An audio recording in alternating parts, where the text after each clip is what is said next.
Hello Homegrown, welcome to the July video. It's already time to get ready for your fall garden, so let's get into it. So a lot of this video will be focused on the different ways to take care of your soil because that needs to be incorporated into a fall garden plan and your future garden plans after that. So we'll talk about the role of tillage and differences with no-till gardening. We'll talk about cover crops, what they are, how to use them. We'll go into a little more depth on crop rotation, and then we will finally get into planting your fall gardens. At the end, there are also a few other things I need to talk about for the program as a whole because we are already at the halfway point of the season. So let's start with tillage. Most of you started your gardens this spring with the help of a rototiller. These machines are very fast, very efficient way to stir up soil, break up big clods, mix amendments, chop up crop residues. It saves a huge amount of time and labor when you would otherwise have to do it yourself with a fork and a shovel. However, in the long run, tillage is not really the best thing for your soil health. It's extremely convenient, but over time it can cause soil compaction, decreased organic matter, and a number of other issues. Tillers are very forceful, and if your soil isn't at the perfect balance of not too wet, not too dry, it'll cause compaction either by clumping your soil together or pulverizing it into a fine powder. Either way, it ruins your soil's natural aggregate structure, decreases airflow to roots, causes issue with drainage, microorganism activity, and so on. Tillers also only reach to a certain depth, so the top 6 or 7 inches will be very soft and fluffy, but then there will be a solid untilled floor beneath, and water will quickly drain down through the top portion and then just pool on this floor of hard soil, causing even more compaction, and your plant's roots will have trouble breaking through. This is called a hard pan, and the more times you pass over it with the tiller, the worse it will get. And eventually with a really bad hard pan, you would need to bring in a really deep plow to break it up. So the more often you till, particularly if you till more than once a year, the more extreme these effects will become. So one alternative to using a rototiller is, of course, to do it by hand with a shovel and a fork, which does maintain soil structure. It doesn't form a hard pan, and it can definitely be practical for small gardens and definitely with raised box bed gardens, but after a certain point, the bigger your garden gets, it can become too much work. Another way to do it is to just let nature do all of the work for tilling the soil. You just completely avoid disturbing and compacting your soil, and very slowly over time your plant's roots and the soil organisms like worms will slowly soften and richen the soil. And this is a practice called no-till farming or no-till gardening.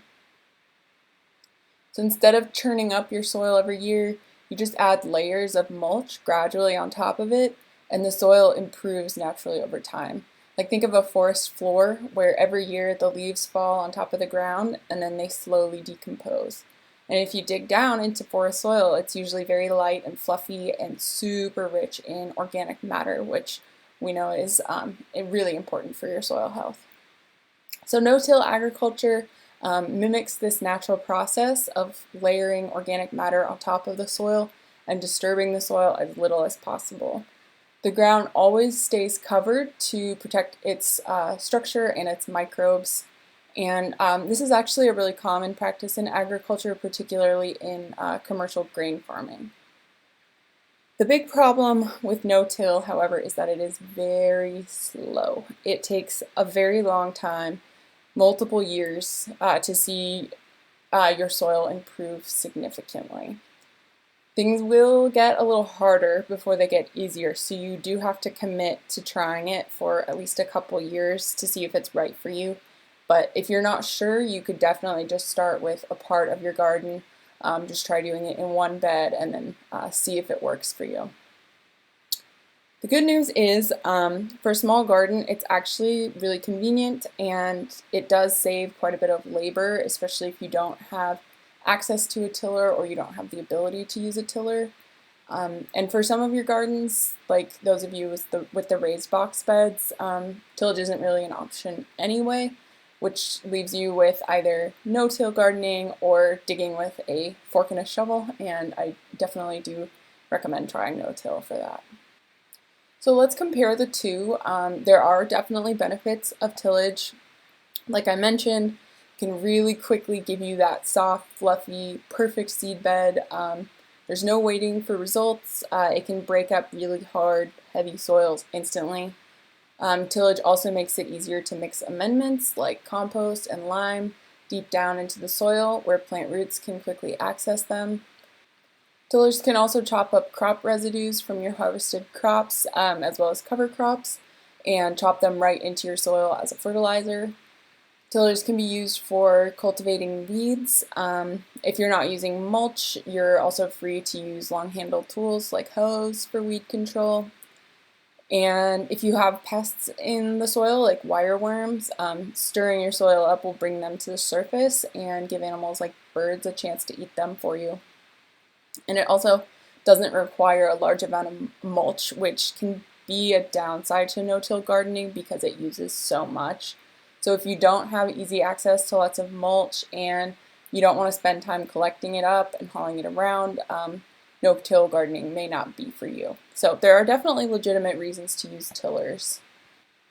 But some benefits of practicing no-till instead are you can get started earlier in the season because, as most of you experienced this spring, it can be difficult around here to get more than a couple of days of dry weather in the springtime. You still shouldn't plant into really wet soil with no-till, but you have a lot more flexibility in your moisture range. Your soil might also warm up a bit sooner under that thick layer of mulch, so you can get started whenever you're ready.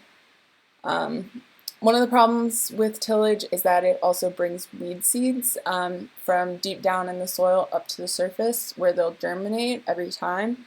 So by not turning the soil, you won't get new weeds every year with no-till. The slow process of softening the soil also promotes the natural formation of soil aggregates, like I mentioned. You don't end up with powdery soil or big clods, just that nice crumbly texture. No-till gardening also doesn't destroy soil ecosystems. Unfortunately, worms do not actually split into two worms when they're cut in half, they just die. So if you're not chopping up your beneficial bugs and fungi and everything, you give them a chance to help improve your soil. No-till also keeps nutrients in the soil. Tillage can cause carbon and nitrogen, those two essential nutrients in compost, to float away into the air, but no-till traps them in the soil for your plants to use. And since no-till does use so much mulch, you also get all the benefits of mulching, like water and temperature regulation.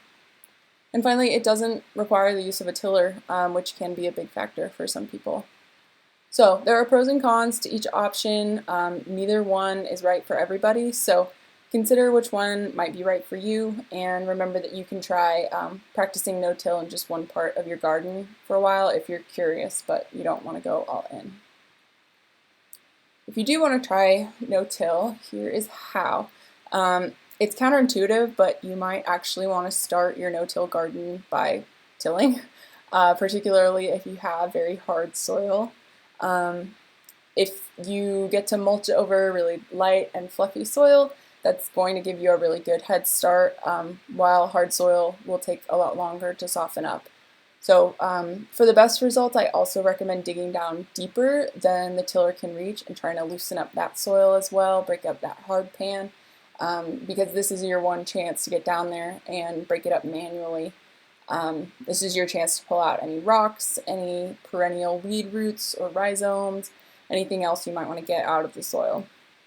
And you should also put in a round of all of your amendments so that your plants will have something to eat right away. So if you're starting in the spring after having your garden under mulch and cover crops all winter, you've actually already started practicing no-till, so you don't need to till unless you want to. You can also start a new area that's never been tilled before, like if you want to expand your garden over your lawn. You can start by putting down a thick layer of newspaper or cardboard to kill any grass or any weeds, and then add a thick layer of mulch on top of it. A layer of compost and then a layer of straw or leaves can work well. And the thicker the mulch, the more effective it'll be. So for this stage, you can do 6 or even 12 inches, but then you'll need to wait a few months for everything to break down before you can plant into new ground like that. So once you have the ground all prepped, then you add your mulch. It's good to have around 3 inches or so of mulch covering your soil at all times. So just keep adding more as it decomposes. And then you just do nothing. Move the mulch aside when you need to plant or harvest, otherwise you just leave it there and let your roots and your soil microorganisms go to work. Remember to follow all the regular rules of mulching, like not using lots of fresh green grass clippings, keeping the mulch away from plant stems, those sorts of things. When you need to add amendments like compost and lime to your soil, instead of using the digging fork or a tiller to mix them deep into the soil, you just sprinkle them on top. This is called top dressing. You can rake them into the top couple inches if you're not being strict, and then cover them with a little bit of mulch. And then water and soil organisms will gradually move them downward into the soil for you, but it will take them longer to reach your plants, so you have to be on top of it. For the first year or two of practicing no-till, you will probably be fighting the weeds since you can no longer hoe them, and you'll have to pull them by hand through the mulch.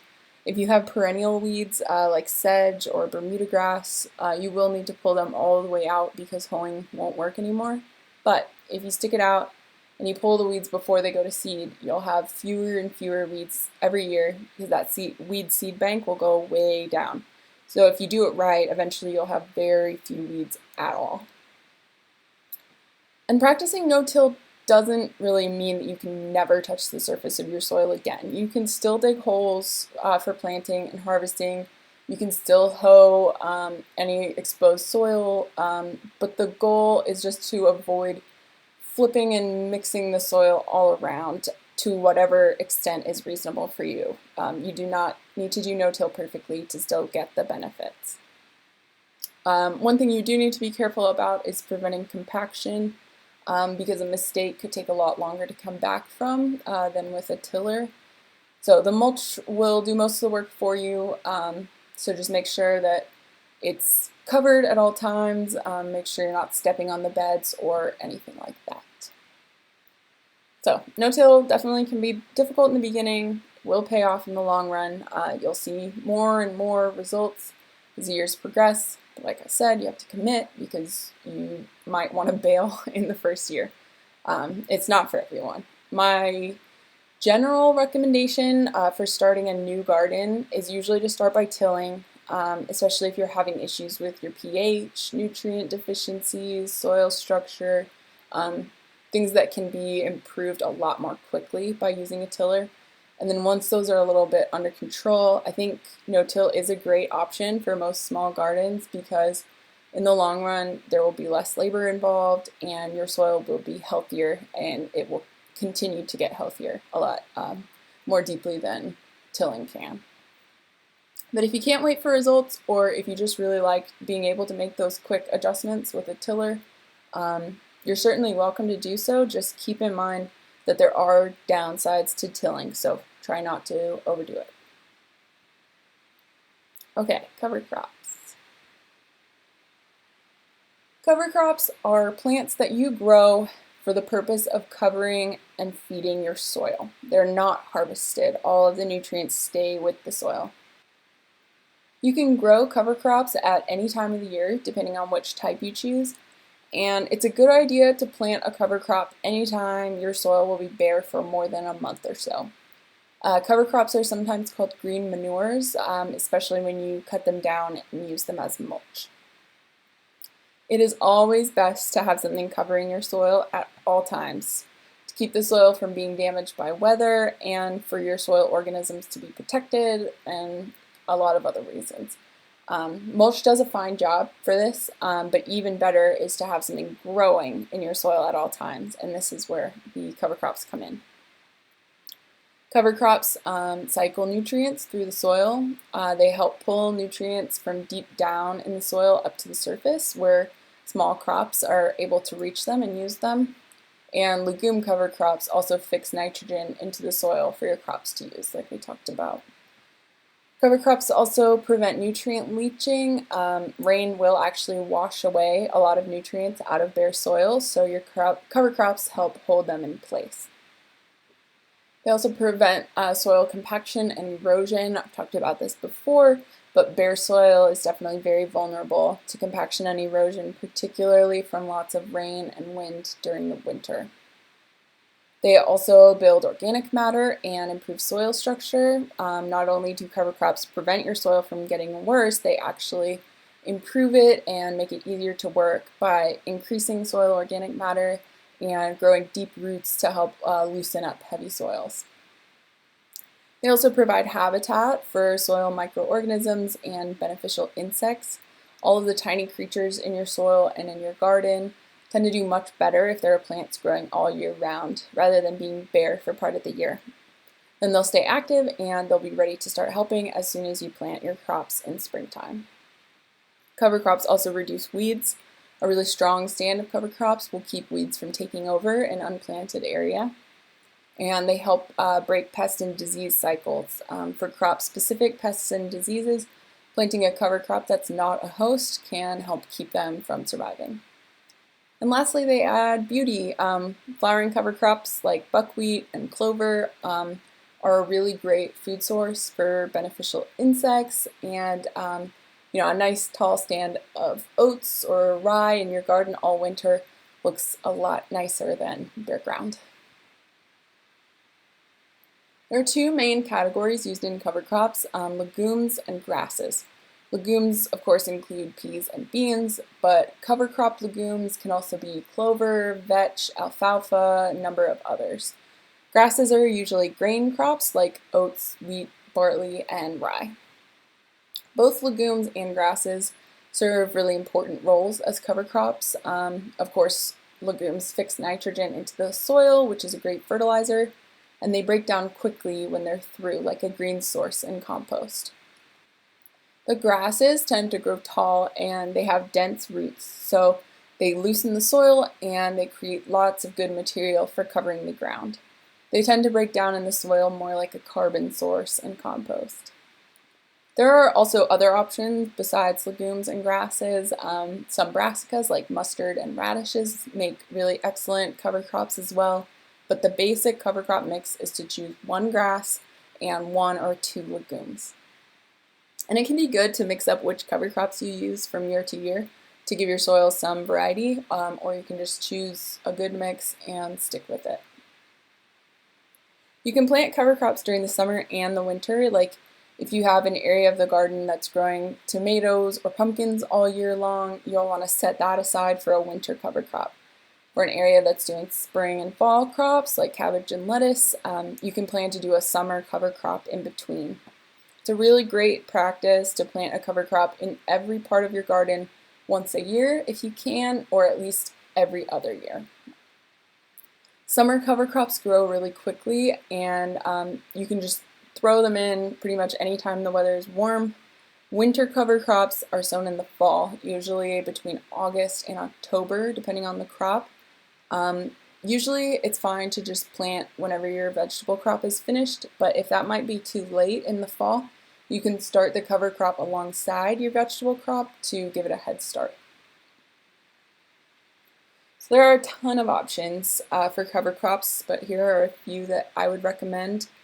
The most popular options for summertime cover crops are buckwheat and Sudan grass or sorghum Sudan.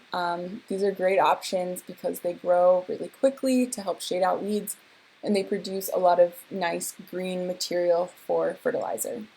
Buckwheat only takes around 40 days or so to mature, which makes it perfect as a short-term summertime cover crop whenever you have a bare patch, like in between a spring and fall crop.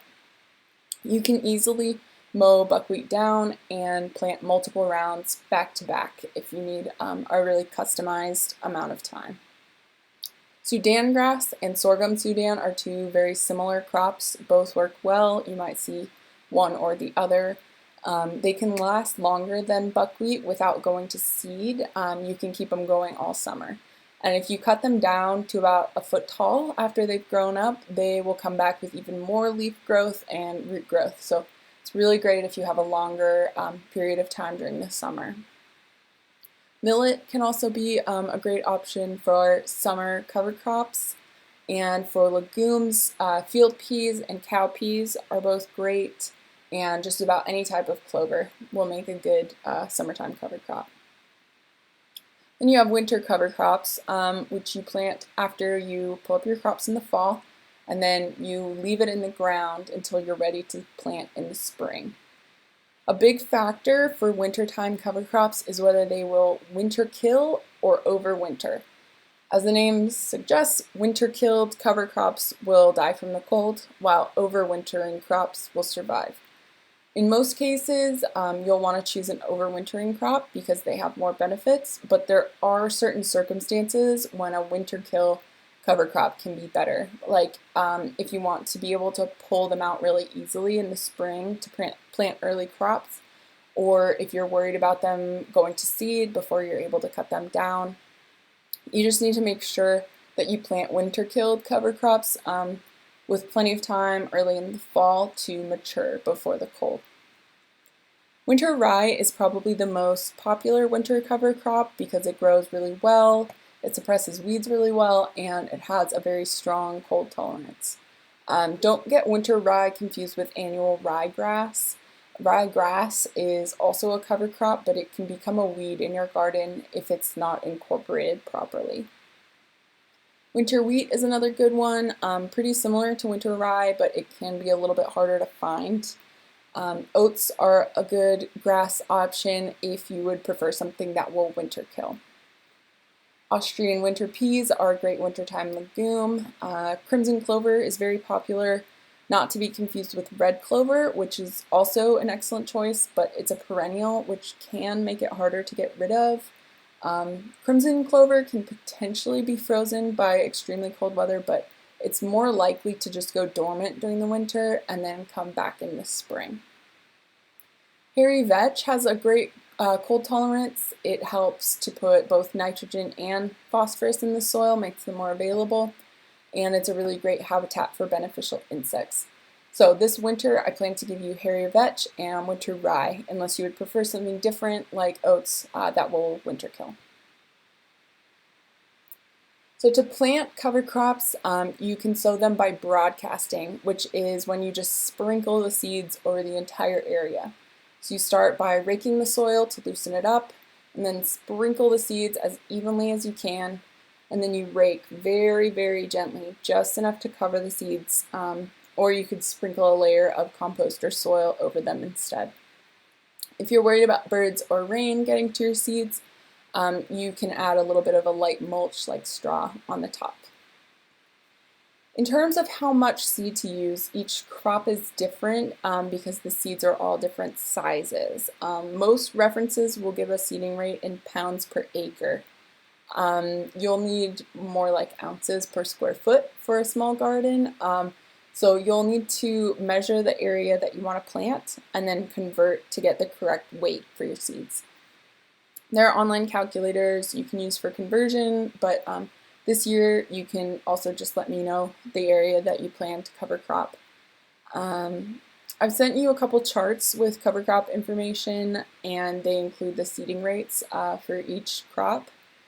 These are also really good resources for comparing the temperature range, benefits of different cover crops, and a lot more for when you're making future choices. The first one is from the Virginia Association for Biological Farming, and the chart is down at the bottom of the article. It has really good detail, but if you want something that's a little easier to decode, I also sent you a chart from Johnny's Seed Company that shows a lot of good options. So the seeding rate will give you a range of pounds per acre. You can usually go in the middle of that range, but it's always better to sow too much than not enough. Cover crop seed is cheap, like winter rye is 60 cents a pound, and having it really densely planted will save you from having weeds growing up through it. So don't stress too much about figuring out the ounces per square foot or anything like that. If it's too complicated, just sow a little bit of extra. You can find quantities less than a pound from some seed companies, but you might not actually get a better deal. So it's probably worth it to buy a full pound and just store the rest for next year. I recommend that you buy cover crops from Wolf Farm Natural Elements in Abingdon because they're really good about helping you figure out exactly which cover crops you'll need and how much. Also, you will get the best results for nitrogen fixation with your legume cover crops if you add rhizobia, those beneficial bacteria, for nitrogen fixation beforehand. It's a black powder, and I can coat your seeds for you this year. In the future, you can buy it from seed companies in a little packet, probably about $5. It might just be called inoculant, so just make sure that the type of legume that you want to use is listed on the packet because there are different kinds of rhizobia, like a different one for clover than for beans, so make sure that it's the right one. So what do you do when you're getting rid of your cover crop? First of all, you should plan to remove your cover crop a couple weeks before you want to plant. And you can incorporate all of your cover crop at the same time if it's easiest for you, but remember to mulch the sections that won't be planted right away, like for your warmer weather crops if they won't be planted for another month or so. If it's possible, it's best to remove each section individually as the crop matures and as you're ready to plant each vegetable, but either way is okay. The best time to cut down a cover crop is when it's flowering. This is when it has reached its peak growth and its peak nutrient concentration, but it hasn't yet thrown seeds all over your garden. You can cut down your cover crop before it's flowering if needed, but make sure that you don't wait until after it flowers because then most of the nutrients in the plant become locked up in the seeds, and of course the seeds can then become weeds. If your cover crop starts flowering before you're ready to plant, mow it down, and depending on the crop, it will either regrow or you could just seed another round, or of course add mulch if it won't be too long. Flowering can sometimes be hard to identify on grass or grain crops, but in many cases, the legume crops will bloom first anyway, so just be on the lookout for baby seed heads on those grains, and be sure to knock the plants down before they can mature into full seeds. So when it's time to remove the cover crops, you can plant your vegetables. You have a few options. So one is you can incorporate it into the soil. You chop it up and you stir it in so that it can decompose, kind of like live compost. Or you can remove it from the soil and use it as either a mulch or as compost material. So the main way to incorporate is just to till it all in. This is quick and easy. It chops it all up into little bits and it mixes it right into the soil so that the nutrients can get incorporated. You may need to mow the crop down first and potentially remove some of the material for the tiller to be able to get through it. You can also incorporate the crop residue by hand using your digging fork. This is quite a bit more work, so I don't usually recommend it unless you're doing only a small area, but in some cases it's definitely not worth it to pull out the tiller. You probably will also need to pre-chop or remove some of the material to do this. If you want to save the trouble of incorporation, you can pull the cover crop out by the roots, or you could chop or mow it off at ground level. Then you can add all of the material to your compost pile to get it out of the way for planting. You don't get the nutrition from the leaves this way, but the nutrients will go into the compost instead, and you can just add some already finished compost to sort of skip that time period. Or if you're planning to mulch your soil anyway, especially if you plan to do no-till, you just either pull or mow the cover crop and then leave it all laying right there on the beds. That's your first layer of mulch done for free, and you didn't have to haul anything anywhere. So of course you can also use a mix of these methods, which can be really practical if you aren't incorporating all of your cover crops at the same time. Like you might want to pull and compost your cover crop for early spring crops, but then till some of the cover crops when things warm up enough to get the tiller out. So like I mentioned, you should plan to incorporate your cover crop a couple of weeks before you intend to plant. This gives it time to break down in the soil. During those couple of weeks, the decomposition process actually locks up a lot of the available nutrients and the beneficial organisms. So your plants will be better off if you wait. You don't need to wait until you can no longer see any leaf residue in the soil or anything like that, but 2 weeks should be enough to prevent any of those drawbacks. But if you are using winter rye, you may want to wait 3 or sometimes even 4 weeks after incorporating, because it has really strong weed killing effects, which is great, but it could end up working against your crops. The only time you don't need to wait is if you pull the cover crop out by the roots and compost it. So this is your best bet if you want to plant on short notice.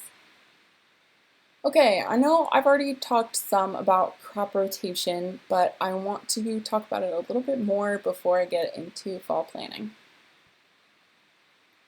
So remember that your garden planning table that you use to set up your maps this spring is split into 4 groups.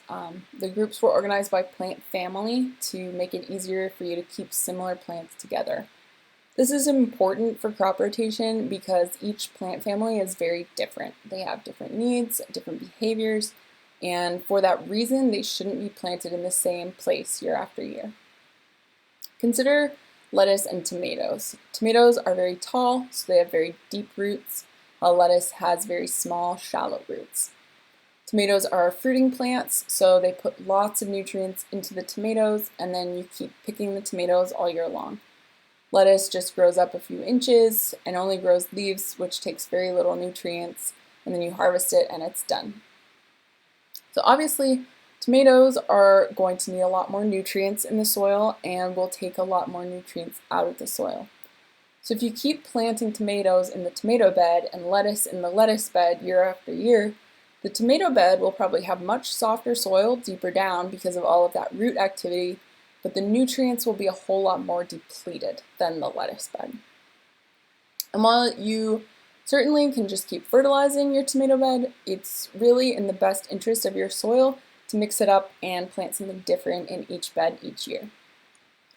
In addition, a lot of the pests and diseases I talked about last month are crop specific, so if you have a soil-borne disease in your tomato bed and then you plant the tomatoes somewhere else the following year, the tomatoes will probably be much slower to get infected, and you may even be able to kill off the disease in the first bed since it won't have a host crop there to infect. Crop rotation is a really easy practice. It hardly takes any effort at all, and it makes a really big difference for the health of your crops and your soil. So I strongly recommend that you practice crop rotation every year. You could just rearrange your crops any which way, but the best way to get the most out of your crop rotation is to plant very different crops in each place every year. If you grow something like onions, which are very shallow rooters, they have a lot of trouble competing with weeds, you could follow them up with okra, which does a great job of shading the soil, and it roots very deeply, breaking up that deep soil and drawing nutrients upwards so that they can be recycled. So for the 4 groups that were on your planting chart, Group 1 is the solanums or nightshades, like tomatoes and peppers, plus the onion family, the carrot family, and several others. Group 2 is cucurbits, your squash and melons, with a few assorted others like okra and lettuce. Group 3 is legumes, peas and beans, and Group 4 is brassicas, like cabbage and broccoli. And they're numbered this way because you can just go around and around in number order. So if a bed had Group 4 in it last year, plant Group 1 in it next year, then Group 2 in it the following year, and so on. However, you don't need to group the plant families in the same way that I did.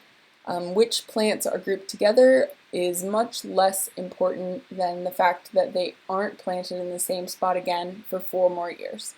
So if you find that you have very few beans but a whole lot of tomatoes, go ahead and put tomatoes in their own group and add the beans to the other nightshades to make another group. Just divide your crops roughly into fourths, keep plant families together as much as possible, and keep groups consistent so they don't get planted in the same place and you can keep track of them easily.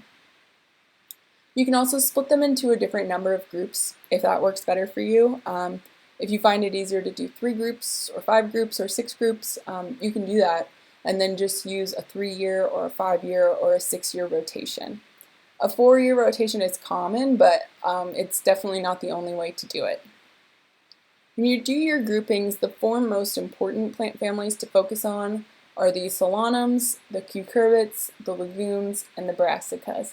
These families are the leaders of the 4 groups.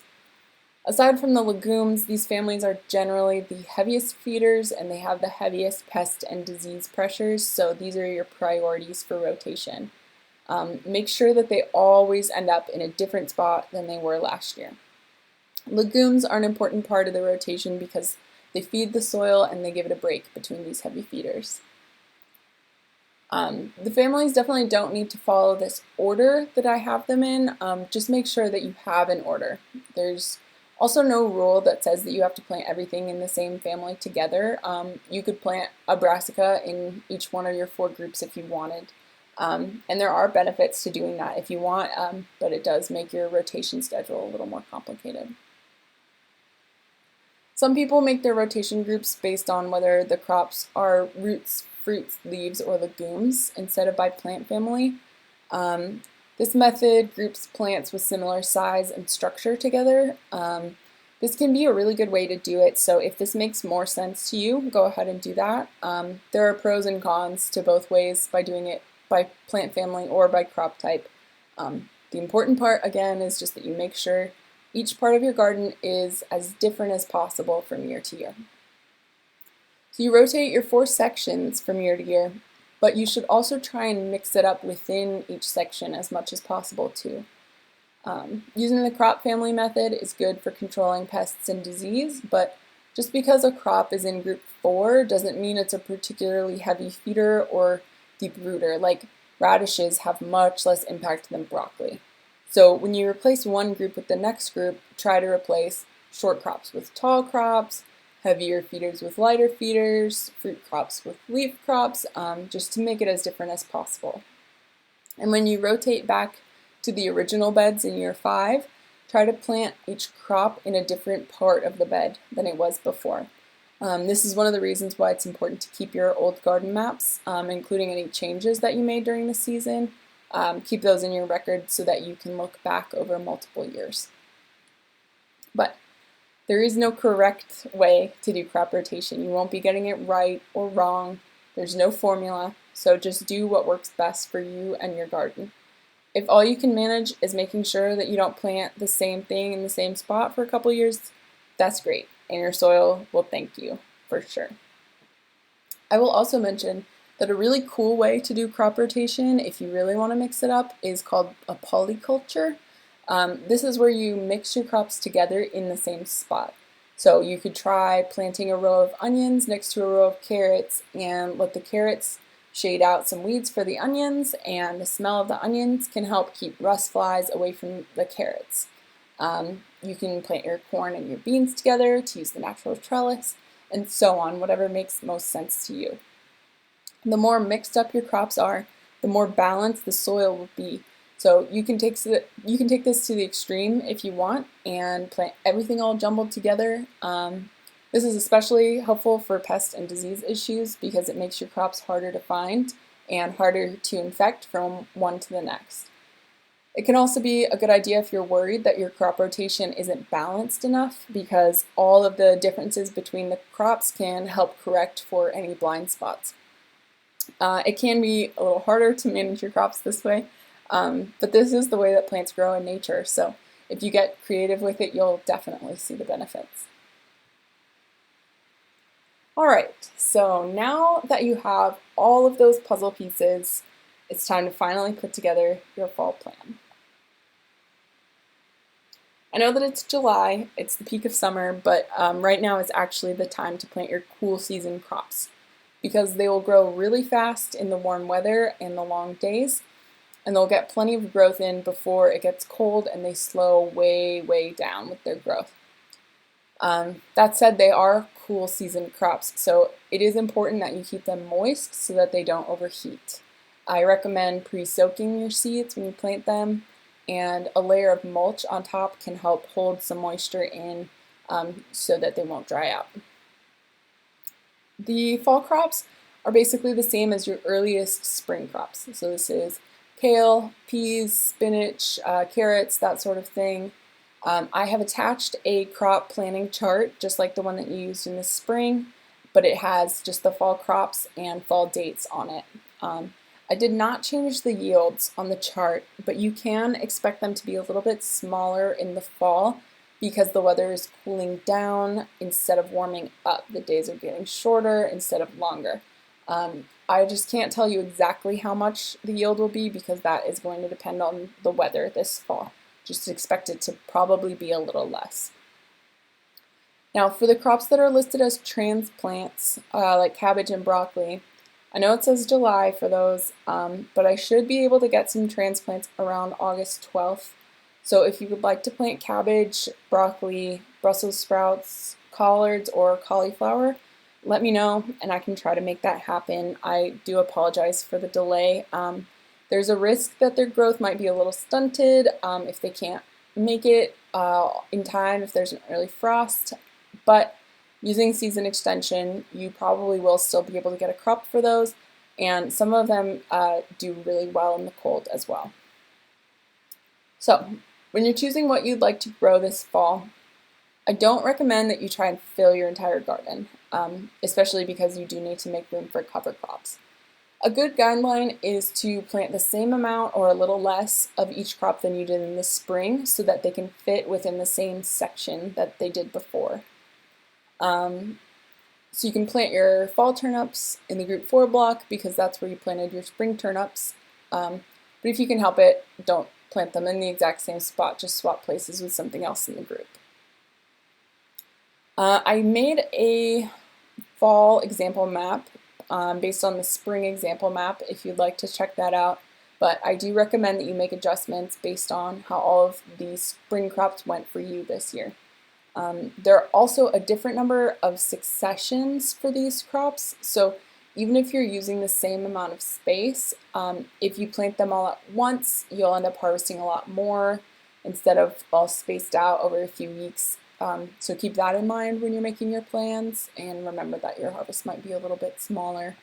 So just decide which crops you want to plant for the fall, and if you make them fit roughly within the same amount of space that they used in the spring, you'll make it easier on yourself for the rotation.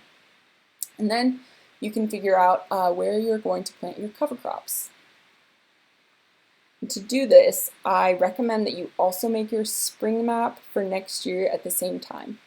I know there are a lot of things you haven't even harvested yet, so don't worry about this being set in stone, but setting up your fall garden really is a lot easier if you have a general idea of your plan for next year. And it does save you some work in the spring too. I also made an example map for 2021 so you can see what I'm talking about for rotation and everything. Again, I discourage you from actually using it because by now you should have a better idea of how much of each crop you actually want. So take a moment as you do this, think about what has and hasn't been working for you this year, what you want more or less of, and how you want next year's garden to look based on the experiences that you've had this year. You don't need to do all the calculations and everything unless you feel ready to, but just roughly block out about how much space you want for each crop, and then adjust the sizes of your 4 rotation groups if you need to make them more even to make it easier for yourself. When you have your groups, just rotate them to the next spot over and remember to mix them up within the groups too. I kept it really simple on the example. I just moved everything to the right and I swapped a few things around in the beds. You can see I flipped group 3 and group before to give them a little more distance from where they were last year. I attached for you a color version of the original 2020 map in the email, so it's a little easier to see the rotation if that is going to be helpful for you. Since there are 2 beds for group 2, the one on the left has group 2 years in a row. This isn't ideal. It's definitely not the end of the world either. In this case, it's just best to grow a cover crop in the winter to try and help break up that pest and disease cycle, and add lots of compost in the spring before planting. Okay, so now you have your rough garden plan for 2021. Now you can use this for your fall plan by looking at what is going to be planted really early next spring, like kale, and what will be planted much later, like sweet potatoes. So using your fall map, you can figure out whether you have time to plant a cover crop in any given area, or whether you should just add a layer of mulch. There's nothing wrong with using mulch if you don't have time for a cover crop. Like a lot of people will like to keep their tomatoes and their peppers until the bitter end, in which case you could start a cover crop alongside them, or you could just put down some mulch after they're done. For areas that you want to plant really early in the spring, you can use mulch or a cover crop and then just plan to pull the section of that cover crop out by hand. Mulch still has a lot of the same benefits as a cover crop, so just never leave your soil bare over the winter. A lot of your fall crops, like turnips and carrots, can last through most or all of the winter if they stay properly protected. So I recommend that you plan in your map to leave them in the ground until early spring, and then if you do pull them out earlier, you can just mulch over the ground there. And remember that for those crops that were in there all winter, that patch of soil never got a break. So add plenty of compost and then put in a summer cover crop or a winter cover crop in the next year to give it a rest. Okay, that's a lot to swallow, but I promise that it's not as bad as it sounds. It's really hard to mess up this process as long as you just try and you just make an effort. Your soil and your plants will absolutely thank you, and your garden will keep improving for multiple years ahead. So please come to me with questions with this process.